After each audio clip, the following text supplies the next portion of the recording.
Hi, everybody. This is day 1051. 1051. And remember, not too long ago, about a month ago, I said that we've hit the big leagues. We have hit the big leagues. And we have been playing on a different field now because we have those listening to us, those that are paying attention to this case, and we are making our argument, our legal argument for our position right now. And you have to do that you have to be very organized, which we have so much information.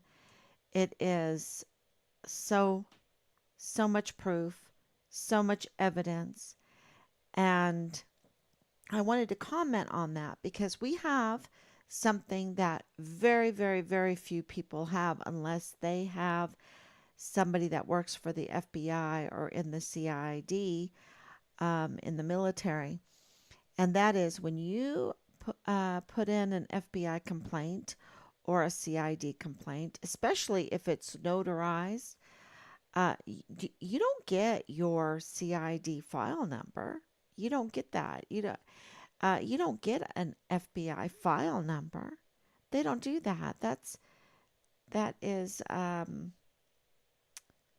not available to the public. That's not for public use. So, and for good reason, to protect those who make the complaints. And Leilani Hart made a complaint. She made a Wowzer complaint. She made a very criminal complaint. And in that criminal complaint, she, her household, her household was sexually assaulting a 7-year-old, a child of a service member. And the vast public might not know this, but El Paso knows it. And that is when all of this border stuff was happening and they opened up the emergency intake center, they hired a lot of child care workers. And that left the rest of El Paso in need of child care workers. They didn't have the child care workers. And so, yeah, they were desperate. And Leilani Hart had a Hart's Child Care. It was in the name of James Hart, her husband. I believe so. I believe that's how it's advertised anyway. Uh, so multiple members of her household were sexually assaulting this 7-year-old child of a service member in Leilani Hart's master bedroom. Okay? And when James Hart shows up on mothers of missing, murdered, and maligned soldiers, when I make the suggestion, and it's an educated, well, it's not really educated. We have multiple witnesses on record stating that Dallas Hart was Richard's platoon leader. Yet they come forth to argue that point.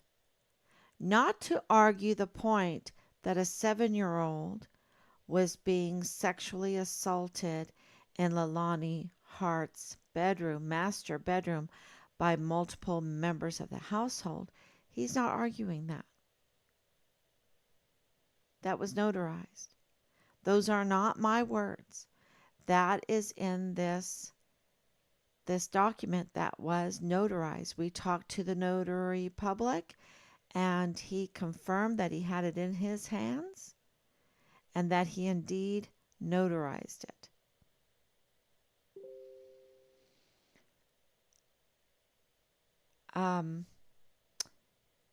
James Hart did not. This is and they're in a major divorce. I don't know if it's finished yet, but it was just really ongoing for years and years. And um, and the fact that there was child pornography for long periods of time in the home, and Leilani Hart, was notarized that complaint also. That was not argued either. The argument was Dallas Hart wasn't Richard's platoon leader. Being Richard's platoon leader is not a crime. Having child pornography in your home is a crime. Raping, sexually assaulting a 7-year-old child in your home is a crime.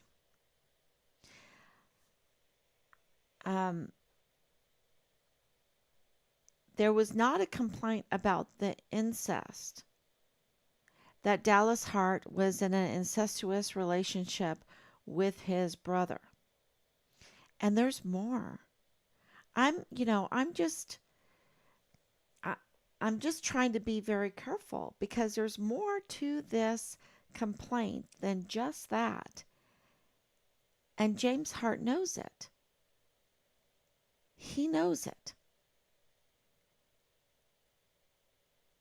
And yet, what he gets angry about or upset about or, I don't know, what he's moved over is that, I have people telling me that Dallas Hart was Richard's platoon leader. That upsets him. But that's something that's easily fixed, not with a handwritten, that didn't make any sense, travel document that was provided to Team Find Richard Halliday by those that are up to no good. Okay? It's provided by those who have proven by their posts and their actions that they are up to no good and they cannot be trusted.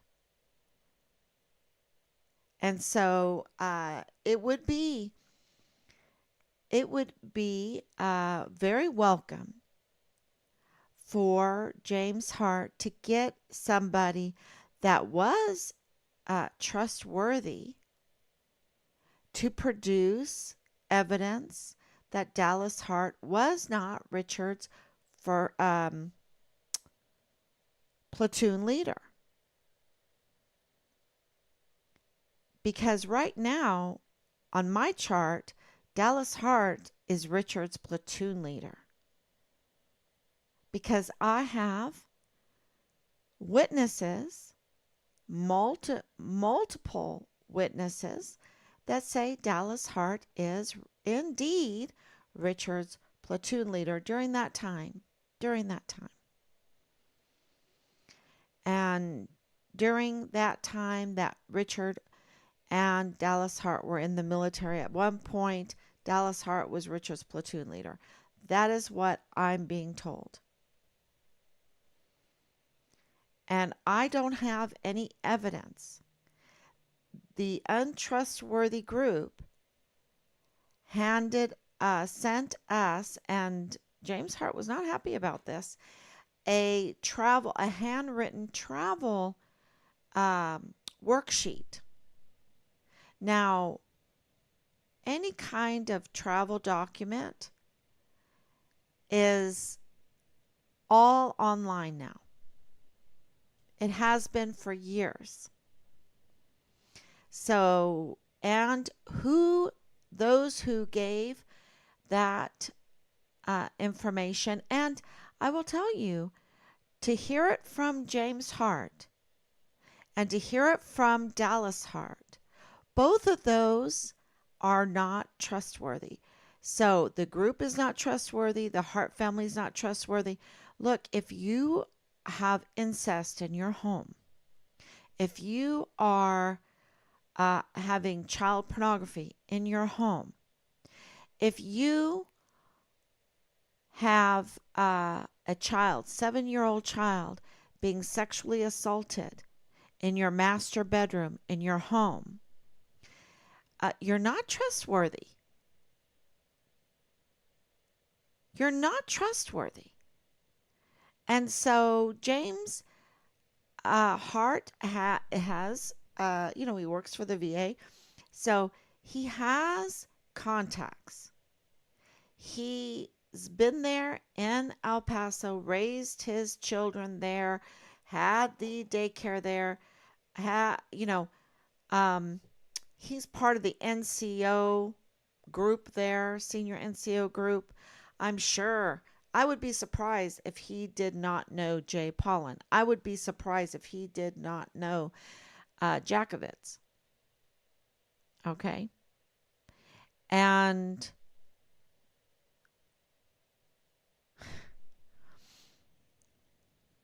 so, to be that established. Now, Richard, when he went to El Paso, he wasn't established at all. He didn't know anybody. My dad has a good friend there. My dad, rest in peace, Dad, has a good friend there. But Richard had not been introduced to him. So, anyway, it is interesting that with the knowledge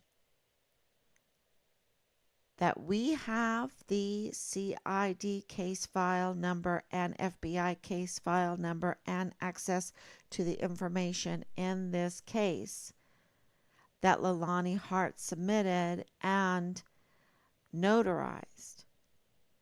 And all the information, there's so much in there, y'all. And it's shocking that what James Hart is focused on is the platoon leader aspect, which is not illegal.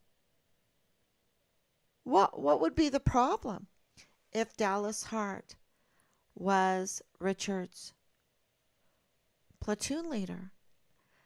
He would have access to his room, his things, his case, the search for Richard. So, and more, and more. And yeah, so I understand why he's focused on that. But that would mean that something really bad happened to Richard. Because if Richard just walked away or whatever, like they claim, because I was just reading Jay Pollan's statement to my good friend, that was in August of 2021, which I want to talk about today. It's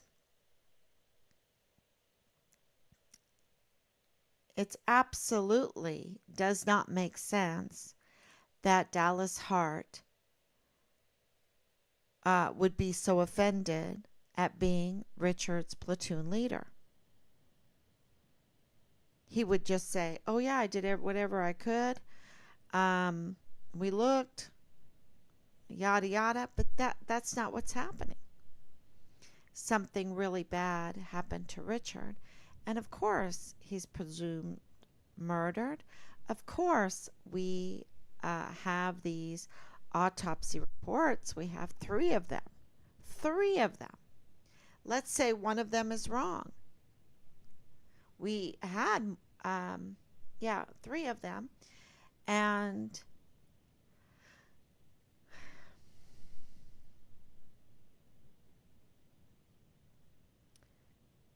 it shows that Richard was tortured. It shows that Richard was murdered. It shows that he was dismembered. It shows a very violent death. And it shows that this is international, because one of the The autopsies is in Juarez, Mexico. So I think that that is very telling, because if you are Richard's platoon, but why is the leadership allowing this to happen? Okay, that's the big question. Why is the leadership willing to cover this up? Because with our sources that Dallas Hart was indeed Richard's platoon leader, then he's fighting for his life right now. And you have the military supporting uh, a prime suspect and sabotaging a whistleblower. A whistleblower. Okay, so let's talk about the fall. The fall of 2021. Into the fall.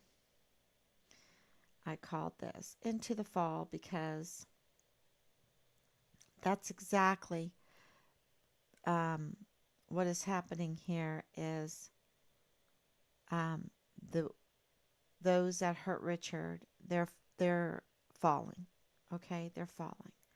Everything is coming together. And like I said about a month ago, we're in the big leagues. We have people that absolutely are paying attention to this. And those that are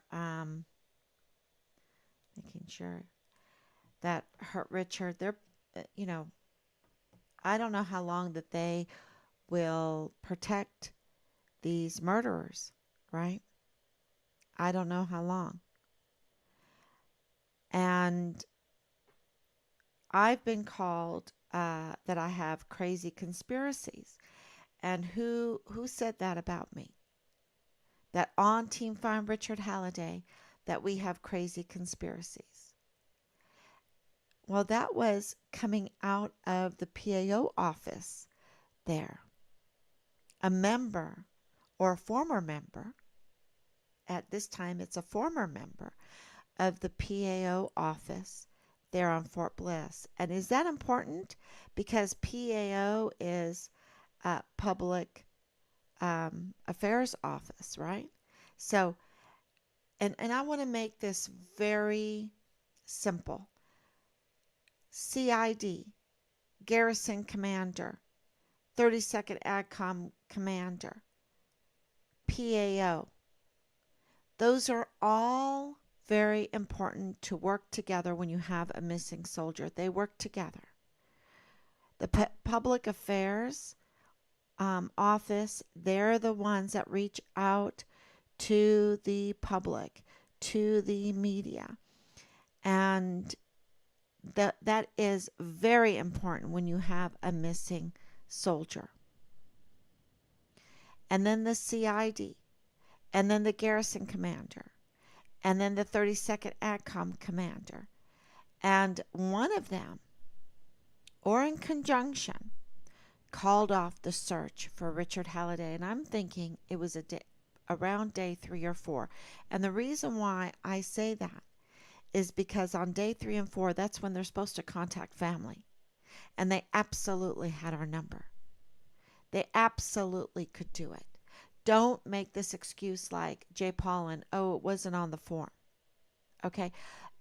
Those forms are, our NCOs are so messed up, and I'm sorry. The forms are messed up. It's not just, this is a systemic problem. And I don't want to offend the NCOs at this time. My dad probably would.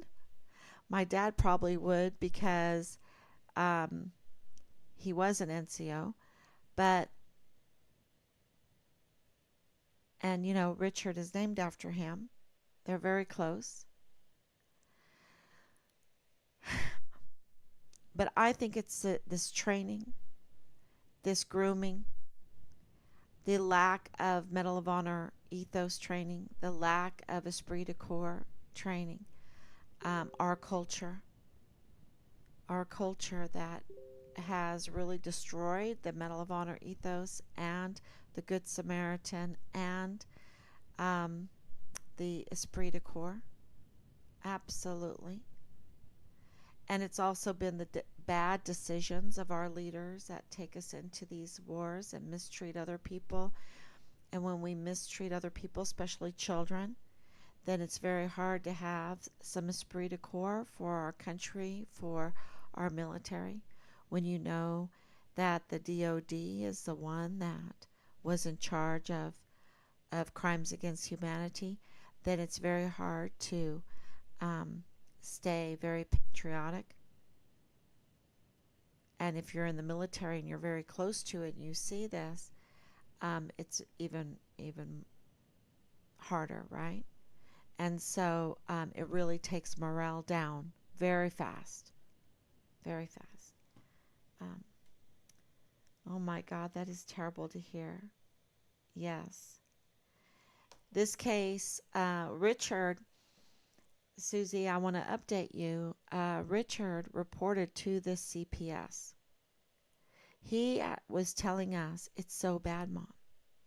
It's so bad. He told us, I will talk about anything, but not the Army. It's so bad, and I'm just going to get out. And he made a report to Child Protective Services. He turned in sex videos.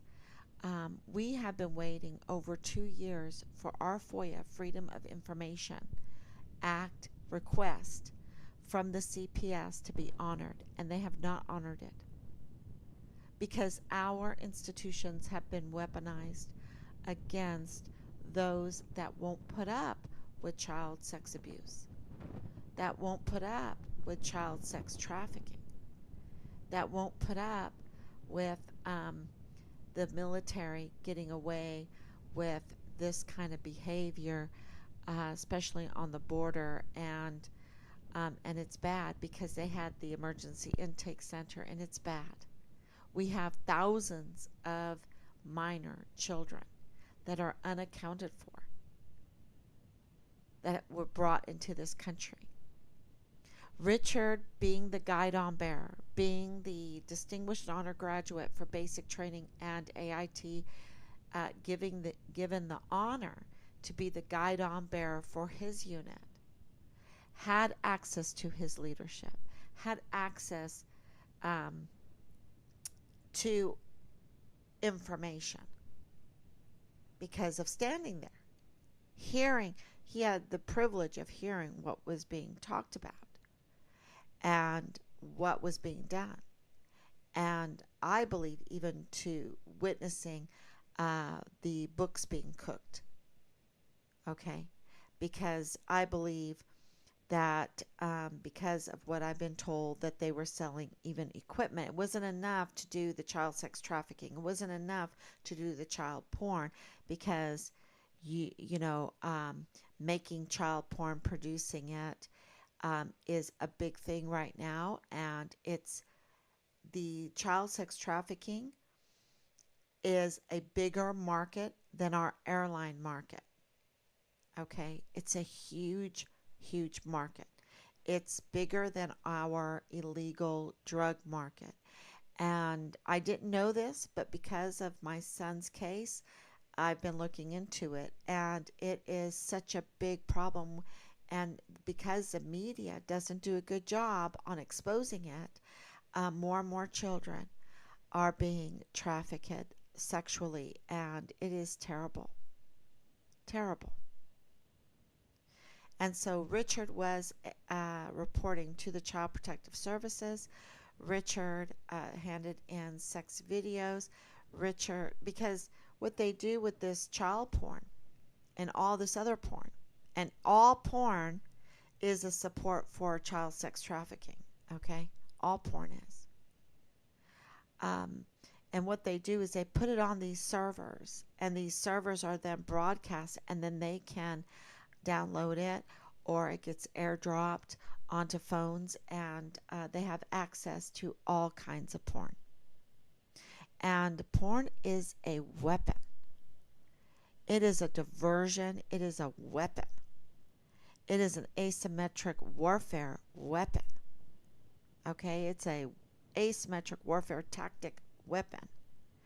And that's been used against our military service members over and over again. I've heard it, I don't know how many times, over and over again, from the Navy to the Air Force to the Marines to the Coast Guard to the Army. It's a huge weapon.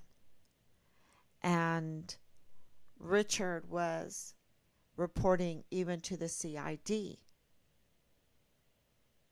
Okay. Then the CID exposed him.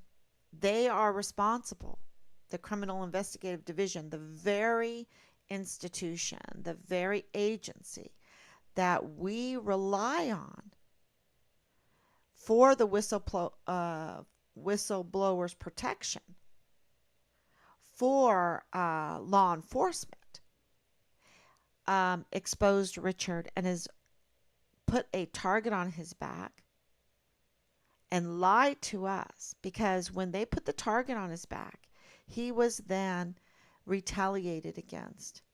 So it seems that it is out of hand, the amount of participation in the Vanity Fair of child sex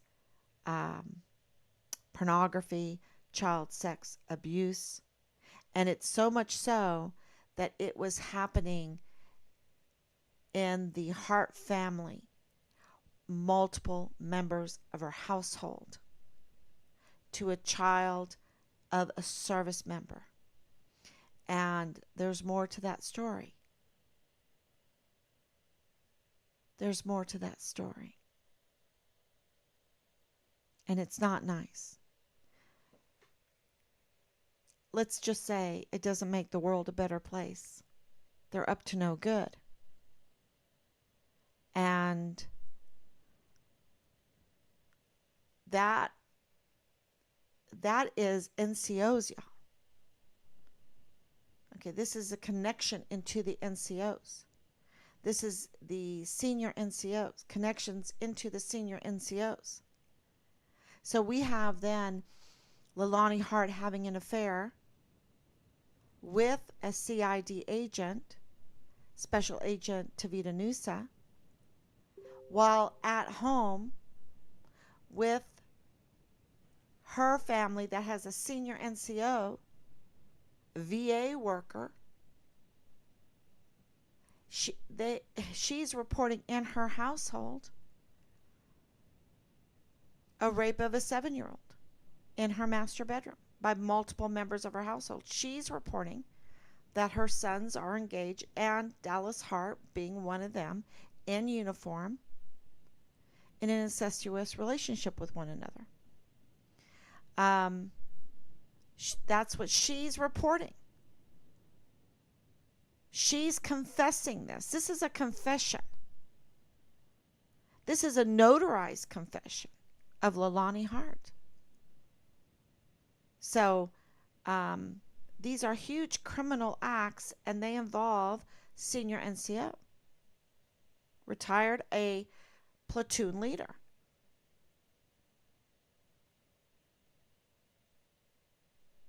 Another veteran. Members of the El Paso community. Members of the Fort Bliss community. A child of a Fort Bliss soldier.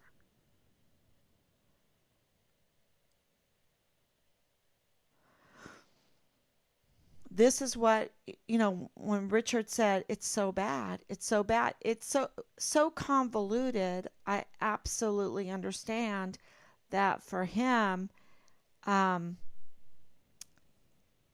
can he explain that and for us to even believe it? He can just say, Mom, it's so bad. Because there is a satanic fog on all of this, a satanic element in all of this. This is a cult element in all of this. And we saw that with the colonel that is in this doggy sex cult who, even admitted that he would give preference to those who he could rear. And he, at his retirement, he's saying that and taking a picture in uniform with his rank, everything in our beautiful uniform. That's our uniform. That represents the United States of America and every person that lives here. And he's taking that and putting a doggy mask and talking about sexually rearing other soldiers while exposing his private parts, his erection in uniform on our base in our military building. What we pay for, what we give them, we give everything to our military. We entrust them with the defense of our Constitution. And this is what they're doing. They're mocking us. And when one of our volunteer sons and daughters gets hurt or goes missing or is maligned or is murdered, and we want answers, they weaponize themselves against us. And they use their military training, their military operations, their asymmetric warfare tactics. They use the money, they use the resources, they use their connections, and they use it against us. And those connections, remember the phone calls. Remember the phone calls and how we trace them and where we trace them.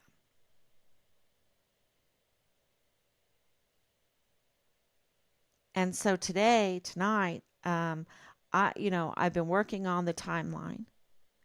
It's pretty time consuming. I don't have a big staff. So everything takes time. And, 2021 with my dad really sick, and living here and us caring for him and,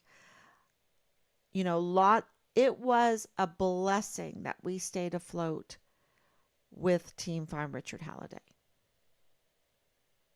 It really was. And some of the research and that could not happen because we had other priorities. And I don't regret that at all because, we were there for my dad. And 2021 was not a great time for older people to be on their deathbed, right? But for my dad, he was here. He could see all of his great-grandchildren. He could see his grandchildren. He could see us. He had everybody being able to hold his hand, to give him kisses, to feeding him, to every need that he needed. He wasn't restricted in any way. And so that was a huge blessing. Huge.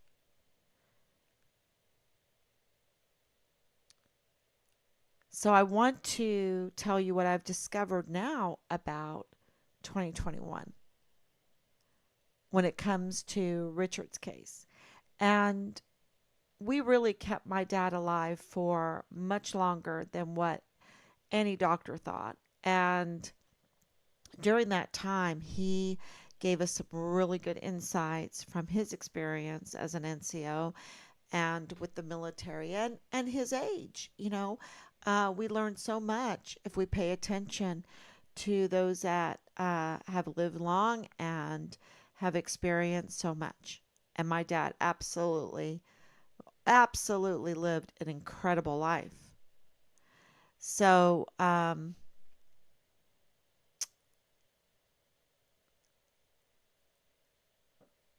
in 2021, it took us a good 10 months to find out who Dollar General Man was. Okay, I think a good 10 months. We were in El Paso in October of 2020.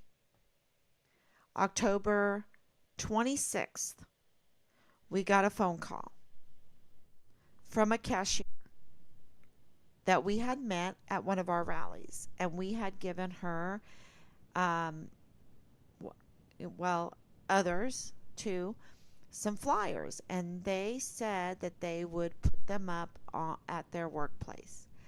And they were true to their word.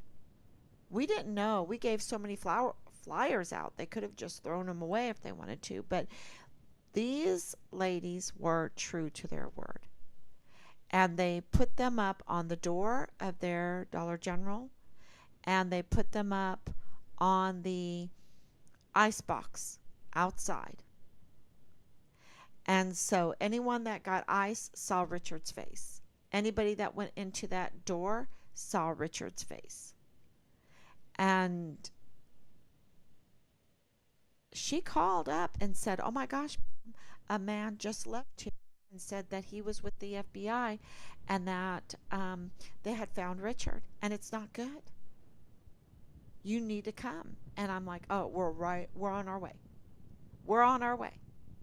And we were in the truck. Rob made a U-turn, and we got there less than an hour after he had left. And you can see the video on Find Richard Halliday. We took a picture. We took a video of the cashier. She is like a hero. She's a saint.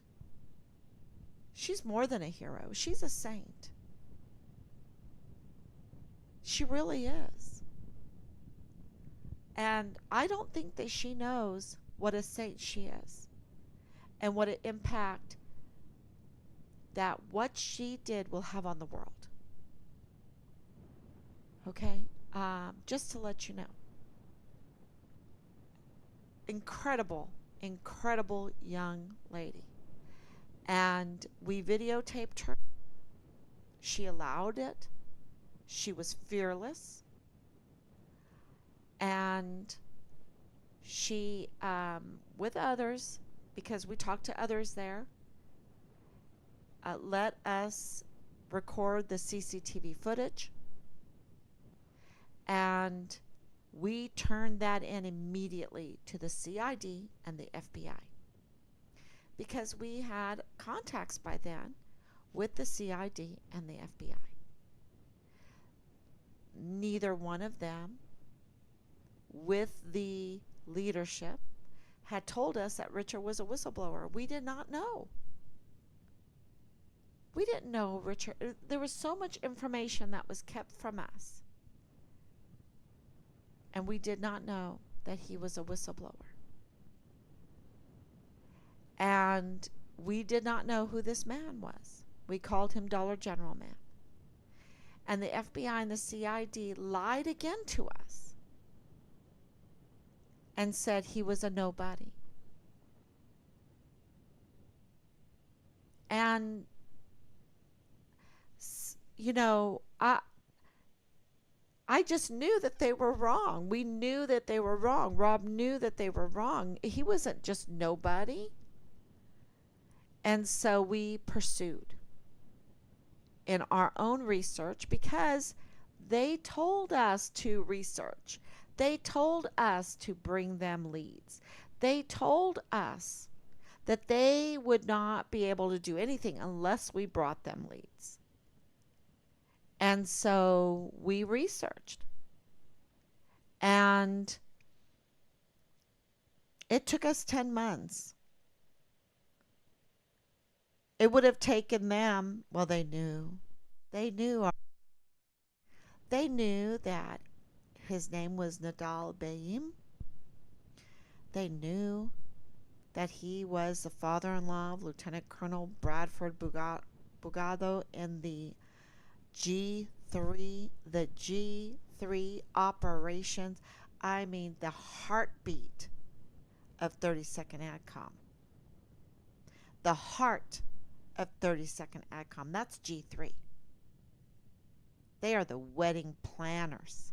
They are the heart. They're the operations. They're the op-ord makers. And that's Richard's command. That's Richard's.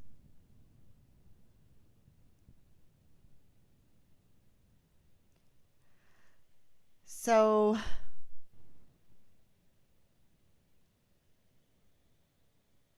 yeah, that's Richard's command. And he said that Richard was found dead. You know, they were looking for his remains. The FBI was looking for his remains in Mexico. That's strange. How can the FBI just go over the border into another country and look for the remains of a soldier? That's kind of strange. But that's what he said. And we called the State Department up because he said that they found him and he's dead. Shh, shh. Remember the shh. Why is that a secret? Why is that a secret if they found my son? Tell me, right? And so Rob had been given a card by a State Department special agent right there in Juarez, Mexico, our contact, our American contact in Juarez, Mexico. And we called him, and he confirmed that the FBI was looking for the remains of our son in Juarez, Mexico. Okay, so that happened around August. August of 2021, we found out who Dollar General Man was. And isn't it strange that that's when we got pushback? Just like after the officer of the court filed a complaint against Lalani Hart and Tavita Nusa for leaking Richard's file, and Tavita Nusa is a special agent in the CID, okay? Then we got pushback after that. But we got pushback after we found out who the Dollar General Man is, you know, because that was the beginning of the fall. And it was really September, October, the beginning of the fall. And there was, like, our liaison who was using asymmetric warfare tactics, was texting me. What? Jakovitz blocked me. That's the command sergeant major. The command sergeant major blocked the mother of a missing soldier.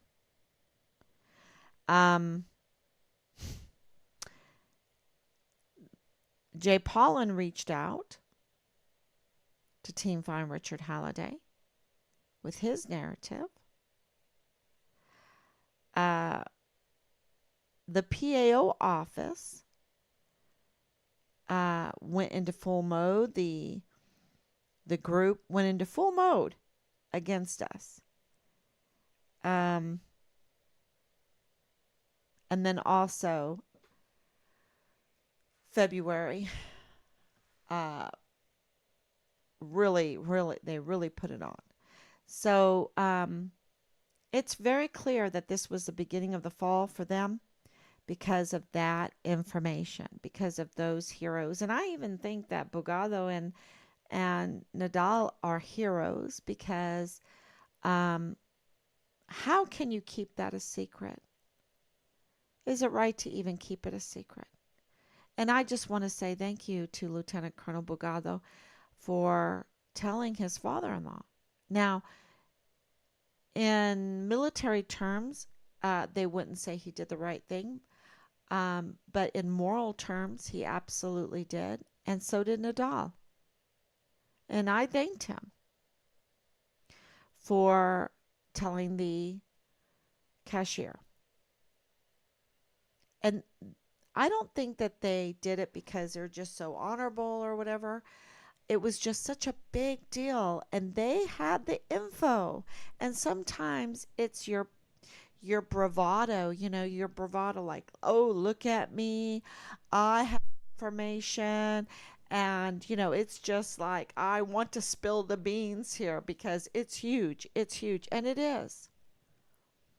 A soldier being murdered, and found by the FBI, his partial remains, y'all, partial remains, because they dismembered him, um, is a big deal when it's found in Mexico, and then some parts found in the United States. It's a big deal. So I'm, and they knew it was a big deal, and they shared it. And of course, the cashier felt the same way, but she did it in an honorable way. Oh my goodness, this family needs to know.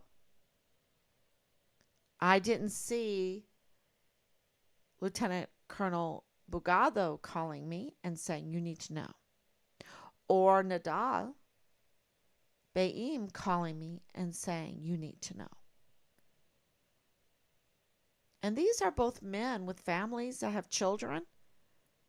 How would they feel if they had that kind of information? Someone had that kind of information about their children, and it was a shh, it's a secret. It's a secret. I mean, they would go berserk. They would go berserk. How would both of them feel if their child had been murdered and dismembered, and then they found the partial remains, and they were trying to keep that a secret from them? Yeah, that's a big deal. And that's why, the likes of the Hart family, the likes of the CID. And I want to tell you this. We had a meeting with the leadership there on Fort Bliss about who this Dollar General man was. It was a big deal to us. And we had that meeting via VTC video teleconference, right? And, they were like, no, that's not him. And we were this is like months before we actually found out. But they knew that Lieutenant General Sean Bernabe absolutely knew that Dollar General man was the father-in-law of Lieutenant Colonel Bradford Bugado. He knew. He knew it. And here we are in this VTC meeting trying to figure out who this guy is, because he's not just a nobody. And they're mocking us. They're keeping information from us. And Lieutenant General Sean Bernabe needs to have charges pressed against him, stripped of that beautiful uniform. He should not be able to wear that uniform, and not a star should be near him, because he knew. he knew. And the same thing with David Stewart. I don't know if David Stewart knew, but they all need to be arrested and charged for what they have done in this case. They are enemies of the United States of America. They are enemy. General McConville is an enemy of our Constitution, of our country. He is fixing to retire. And I just want to tell you, General Milley is going to retire. He is an enemy of this country. With leaders like this, we don't need to go to war. We don't need enemies. They are our enemies. And if you are still listening to the narrative, to the fake narrative that's out there, because there is no excuse for keeping our son's information from us, that he was a whistleblower, and that Bugatto's father-in-law was a Dollar General man. And to me, that is evidence. I am not a crazy person. That is evidence. It would be short-sighted if I did not say, well, they wanted to keep that information with us so bad they committed crimes. That's a crime to keep that information from us. Why? Because that gives it legitimacy. That gives that the FBI, well, the State Department said so. See, this is the thing, that the FBI were looking for the remains of Richard. We know that Lieutenant General Sean Bernabe were looking for the remains of Richard. There at Area 244, the MOPH Afghanistan village. We know that at Christmas. We know they were looking for Richard's remains.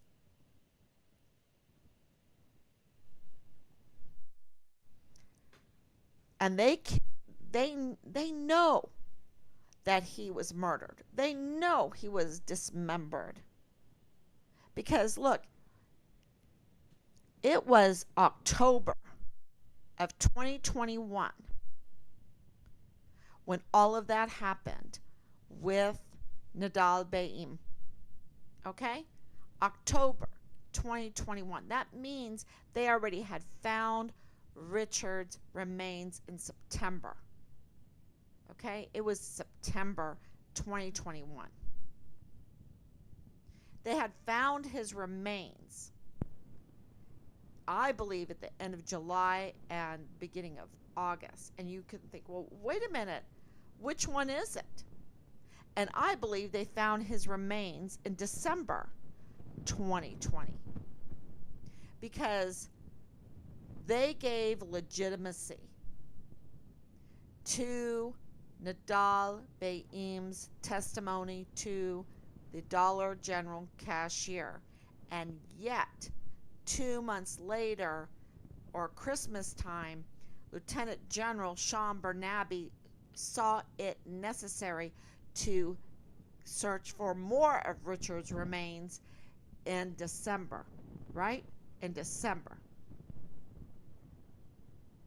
Because if that wasn't legitimate, why would they not tell us who Al Baim was?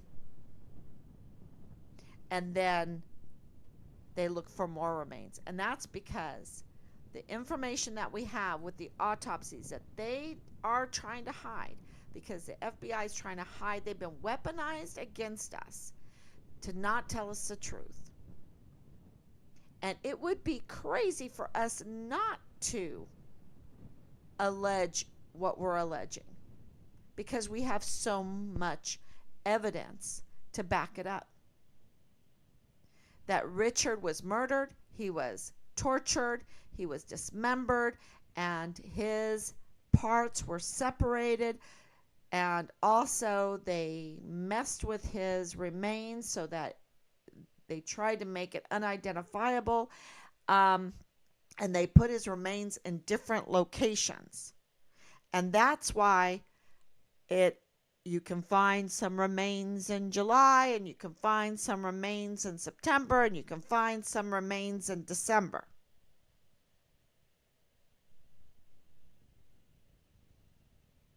And here I am, the chief investigator with my husband of the disappearance of our son, and I'm not even allowed to grieve that. Because if I'm allowed to grieve that,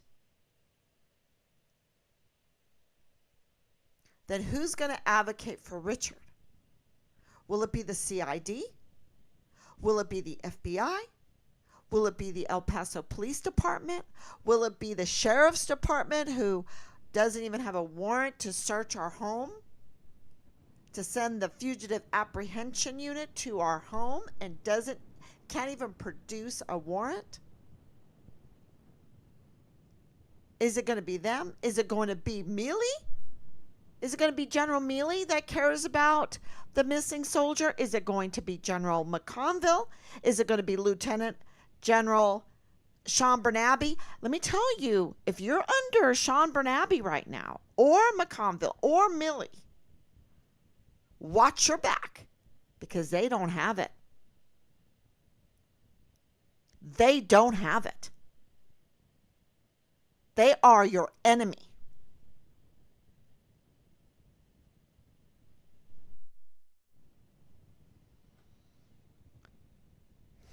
And they are your family's enemy. They are our country.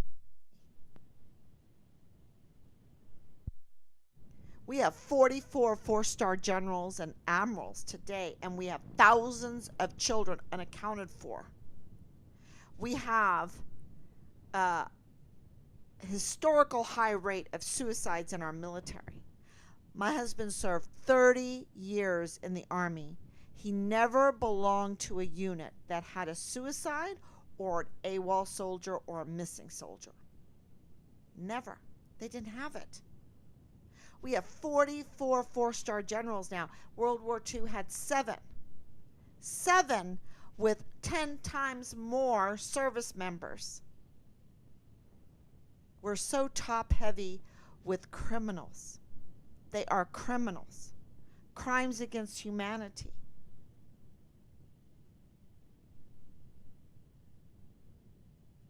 And they did not tell us, they did not level with us who Dollar General Man was. And then they put their PAO out on us. They put their groupies out on us. They're probably FBI informants. And let me tell you, if I did not suspect that, then I would be naive. Because the FBI, we know, proof. I mean, I think everybody understands that they have been weaponized against the American people. Not just Donald Trump, but the American people. And I will tell you right now, they've been weaponized against our own volunteer sons and daughters that volunteer to serve in our military.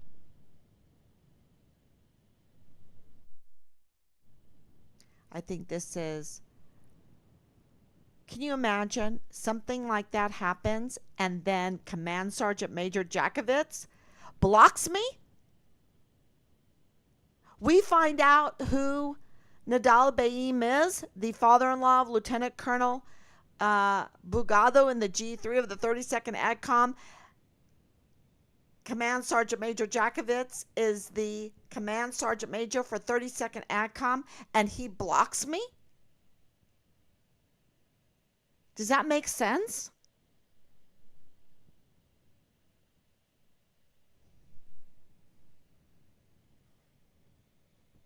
That doesn't make sense. So, take questions now. Thank you, Danielle. Thank you, Susie. Okay, this is Saturday night. That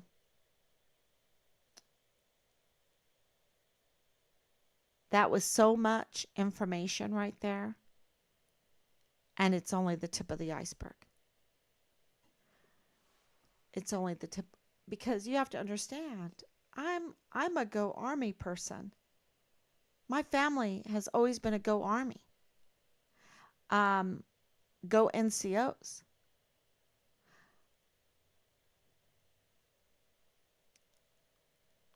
They've betrayed us, the leadership. And what do I mean by that? They betrayed us in the training. They betrayed us in our culture. They betrayed us in the defense of our Constitution. They've gotten away with it. They've done a very good job on attacking our families, our land, our people, with their asymmetric warfare tactics, their psychological operations. Their psychological operations is billions of dollars, okay? They're part of they are our enemies. These 44 four-star generals and admirals. And we need to hold them accountable for what they've done. And Richard tried. He tried. And they smeared him and lied about him and retaliated against him and deceived him, tricked him, tortured him,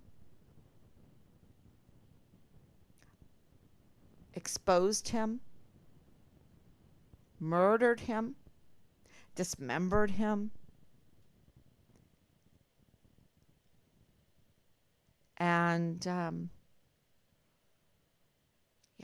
we give us Richard's remains. Give us Richard's remains. And I would be short-sighted.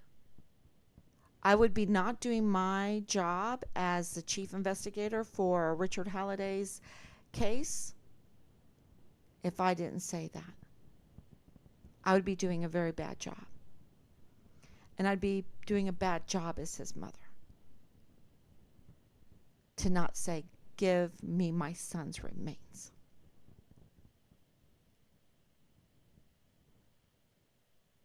So, okay, everyone, thank you so much.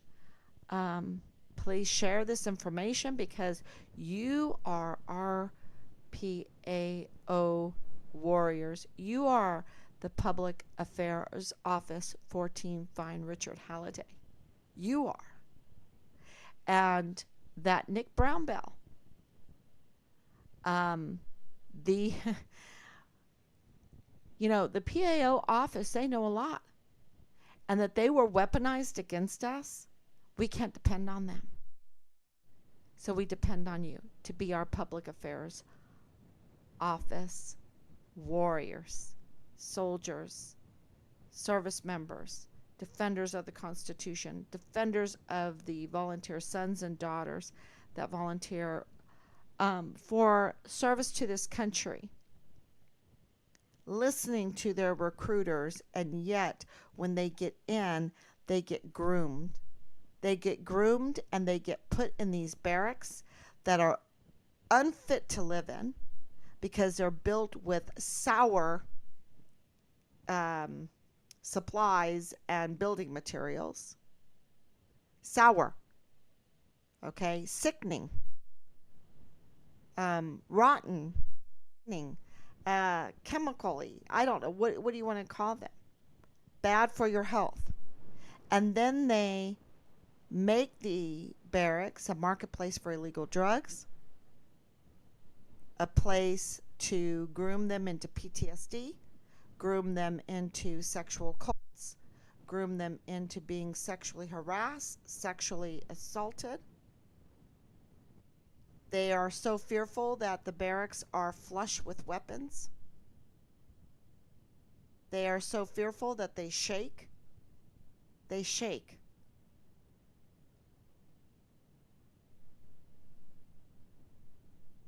And which leads them to PTSD, which leads them to being trained to suicide. And if they're a whistleblower, then watch out. They're really going to go after you with the asymmetric warfare tactics, the psychological operations, and that's why our suicide rates are so high. Our young people. Young. They can rally. You know, you're young, you go through something tough, you can rally, you can recover. You know, young people recover so quickly. They can recover and they can have a life and have a prosperous life. But our leadership is so vile. You have the likes of Jay Pollan as Richard's first sergeant. You have the likes of David Park as Richard's captain. You have the likes of Dallas Hart as platoon leader. You have the likes of First Sergeant Michael Ruggiero, not willing to speak to family and answer our questions when we're missing. Can you believe it? We have that on record. And the command has it on record because we gave it to them.